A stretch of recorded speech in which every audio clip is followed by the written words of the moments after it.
building could tell a story, the tale of Portland's Pioneer Courthouse would start here, on the shores of the Pacific Ocean, long before Oregon became a state.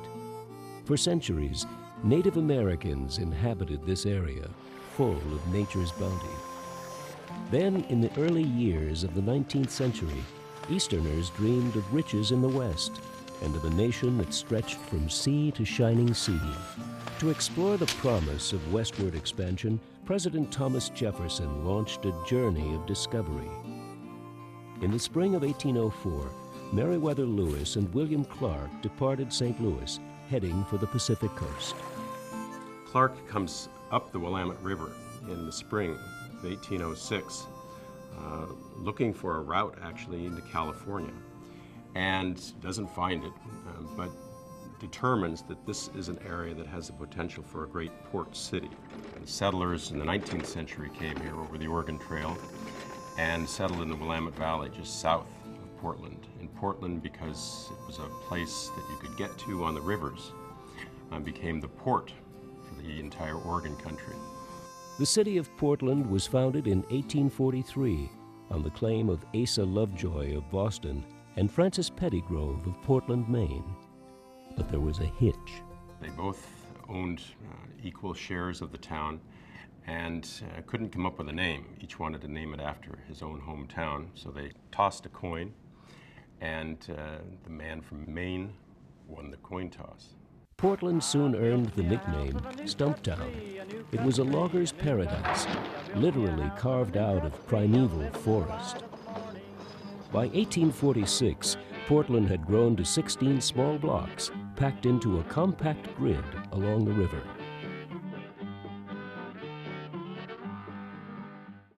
In 1859, of course, Oregon became a state, and at that point, Judge Deedy, who had been on the territorial court, became the first federal judge.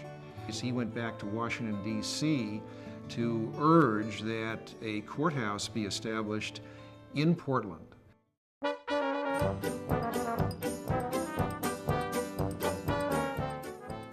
With immigrants streaming in, business booming, and the newfound mantle of statehood, Portland was growing from frontier town to western city. In 1869, President Ulysses S. Grant signed legislation for construction of a U.S. post office, courthouse, and customs house in Portland. Alfred B. Mullett, then supervising architect of the U.S. Treasury Department, headed the design team.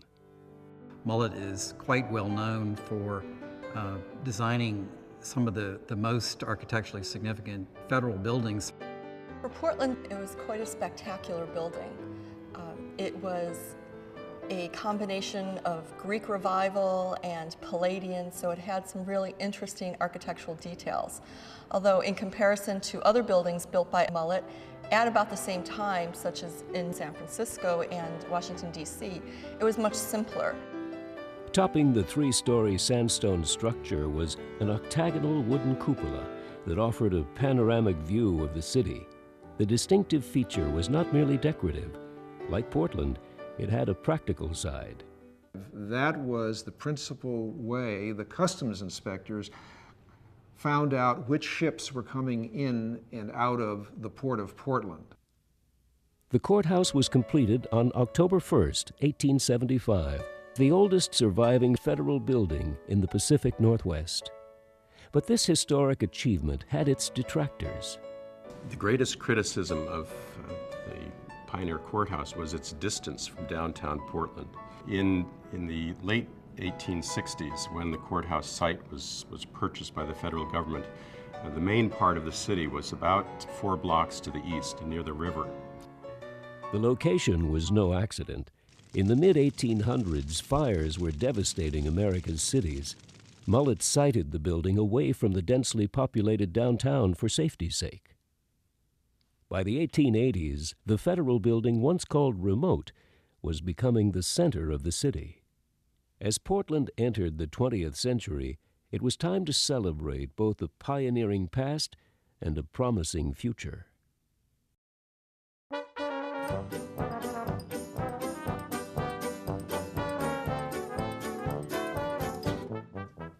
In 1905, Portland revealed its wonders to the world at the Lewis and Clark Centennial and American Pacific Exposition and Oriental Fair. The hope was to captivate visitors with this paradise on the Pacific so they would settle and invest here. Apparently, it worked. From 1900 to 1910, Portland more than doubled in size. But as early as 1889, Postmaster C.W. Roby had complained that the post office was too small and needed a radical renovation. In 1902, Congress approved the remodeling.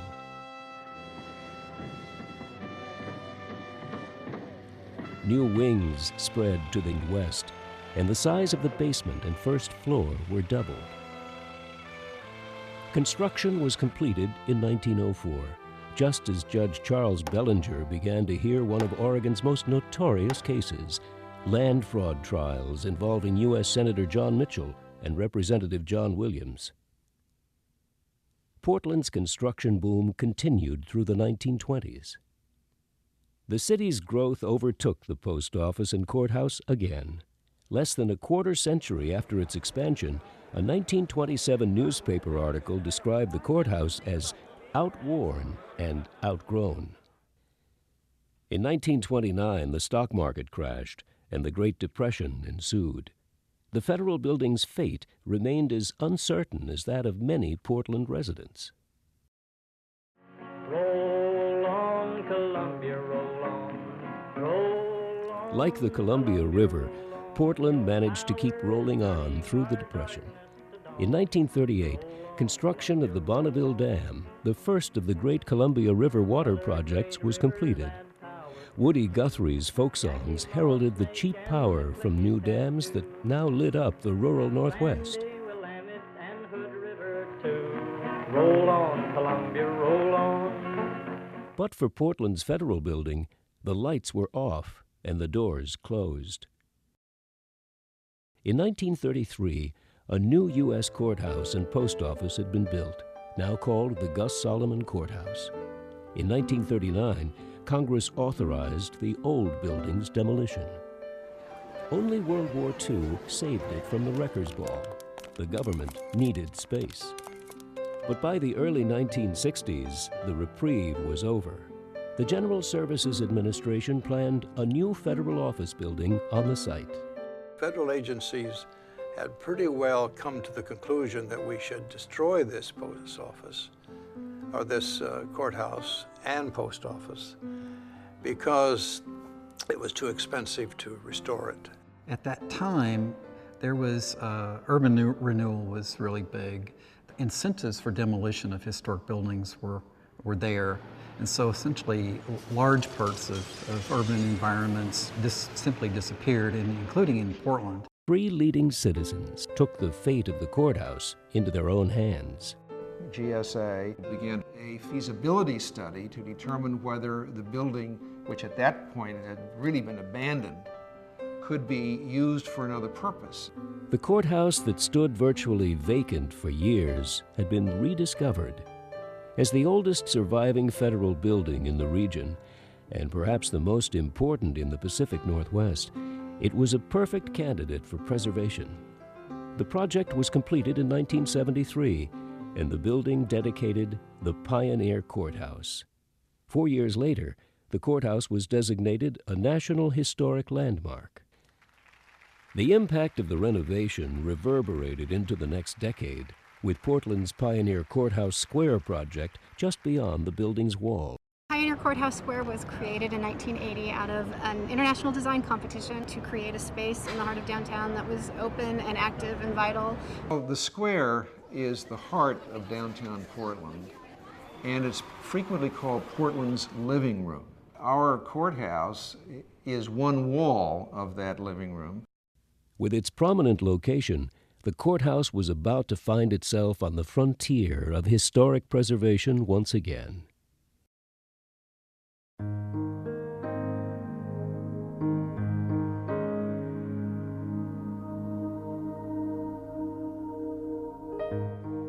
In 2002, almost 30 years after the previous renovation, the courthouse was to be upgraded again. Parts of the building were now over 100 years old, so there were certain aspects of, for example, the stone that was deteriorating on the exterior and on the interior. There was some plaster ornament that had been deteriorating as well, and wood. So there were items like that that needed attention. It was quite dreary.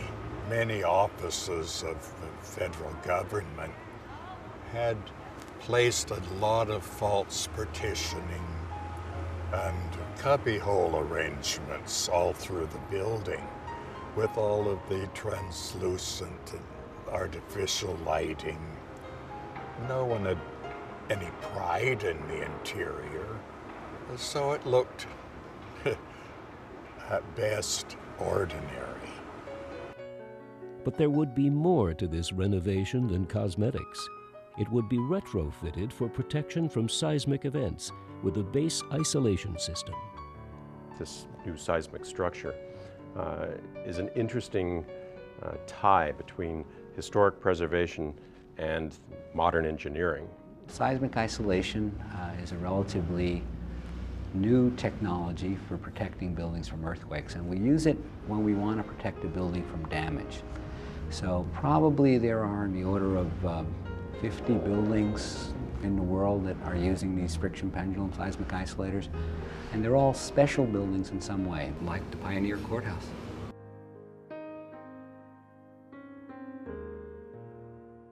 When we put seismic isolators under a building, we transform how the building responds during an earthquake. So all of a sudden, instead of shaking violently, the building will sway gently back and forth, as if it were a pendulum. We installed 70 of these friction pendulum isolators, installing one under each column in the building. So here we have one of those friction pendulum seismic isolators, and we have the concave portion sitting on the foundation element, and then we have the housing portion sitting under the column, which is being supported by this bearing. And this bearing here weighs about 9,000 pounds and will support about 3 million pounds of building load. As for other aspects of the renovation, some parts of the building would be as new as the seismic isolators, and others would be restorations of the original.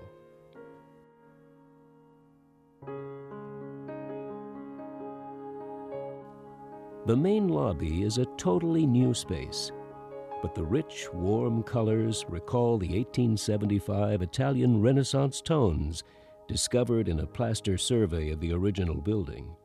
The former postal workspace is now an accessible law library. A new alternate dispute resolution room responds to 21st century court functions. Skilled artisans preserved wood wainscoting and trim, plaster ceilings and stone, using techniques that might have been familiar to the original builders. They even renovated the historic Otis elevator installed in 1905. But like the original courthouse, the project had its critics. Some Portlanders were concerned about a new secure vehicular access.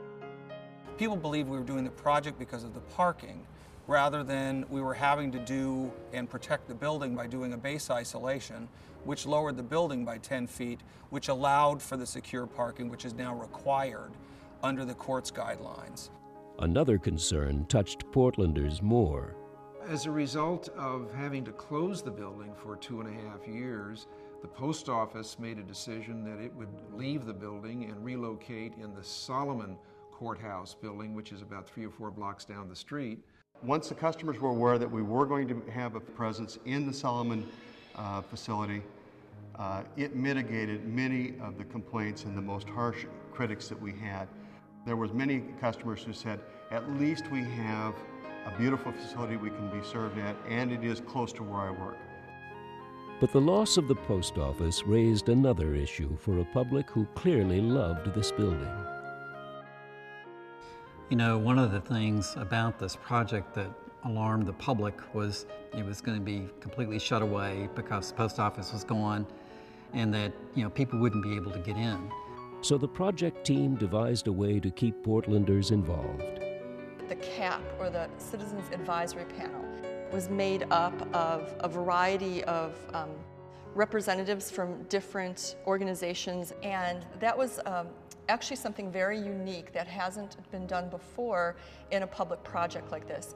The creation of the CAB has allowed us to establish a dialogue with the community, open up paths of communication to be able to invite in citizens, visitors, to be able to enjoy the building, learn about its history and relevance within the Pacific Northwest. With the renovation complete, the historic courthouse is once again open to the public and proves it is both a survivor and a pioneer, like the first residents of Portland, the early preservationists, and the current city planners. The courthouse celebrates a remarkable history and a future that builds upon the past while also exploring new frontiers. I think it really anchors the city. You know, it really gives a historical texture. You know, in the West, there aren't a lot of old buildings.